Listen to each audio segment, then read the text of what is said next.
കേതൻ അഗർവാൾ കൊലക്കേസിൽ തെളിവെടുപ്പ് തുടരുന്നു. പ്രതി ചേതൻ ചൗധരിയെ പോലീസ് വീണ്ടും കൊലപാതകം നടന്ന കോട്ടയിലെത്തിച്ചു. കേതൻ അഗർവാൾ കൊലക്കേസിൽ തെളിവെടുപ്പ് തുടരുകയാണ്. കൊലപാതകം നടന്ന പൂനെ ലോകാഹട്ട് കോട്ടയിലേക്ക് പ്രതി ചേതൻ ചൗധരിയെ എത്തിച്ചു. മലമുകളിൽ നിന്നും തള്ളിയിട്ട സ്ഥലത്ത് കുറ്റകൃത്യം വീണ്ടും പുനരാവിഷ്കരിക്കാനാണ് തീരുമാനം. രണ്ടാം തവണയാണ് ചേതനെ സ്ഥലത്തേക്ക് എത്തിക്കുന്നത്. പ്രതികൾ കൊലപാതകം ആസൂത്രണം നടത്തിയത് ഇന്റർനെറ്റിലൂടെയെന്ന് പോലീസ് കണ്ടെത്തി.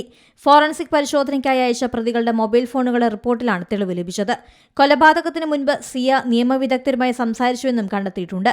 പിടിക്കപ്പെടാതെ എങ്ങനെ കൊലപാതകം നടത്താം, മൊബൈൽ ലൊക്കേഷൻ ട്രാക്ക് ചെയ്യാതെ എങ്ങനെ സൂക്ഷിക്കാൻ തുടങ്ങിയ കാര്യങ്ങൾ പ്രതി സിയ ഫോണിൽ സെർച്ച് ചെയ്തിട്ടുണ്ട്.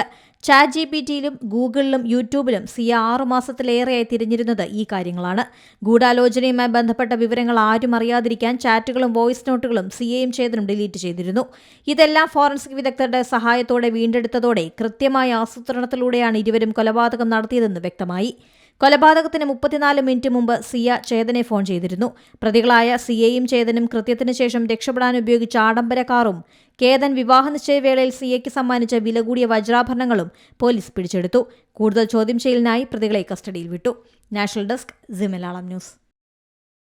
ഏറ്റവും പുതിയ വാർത്തകളും വിശേഷങ്ങളും വിരൽത്തുമ്പിലറിയാൻ സി മലയാളം ന്യൂസ് എല്ലാ ഡിജിറ്റൽ പ്ലാറ്റ്ഫോമുകളിലും ലഭ്യം.